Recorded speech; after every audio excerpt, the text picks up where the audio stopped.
Welcome to Broker Genius. I'm Lynn. I will be showing you how to add your Waybill at a later time. I know sometimes you want to get ahead of your arrival packages and you want to start your entries as soon as possible, but you don't have your Waybill in hand. No problem. We'll click on Start a New Entry down here at the bottom. Don't have a Waybill yet? Click here to proceed without it. You'll put the consignee's name. Let's put Jane Doe and continue. There you go. You have the consignee's name, the bill of lading, and then the package. And you'll be able to add that at another date.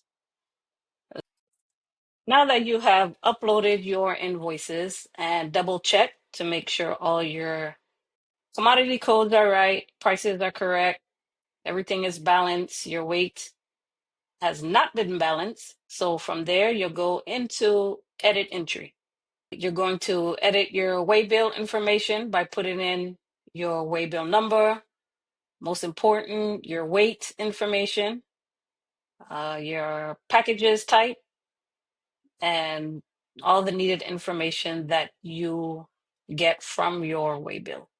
Click upload, and there you go. That's it.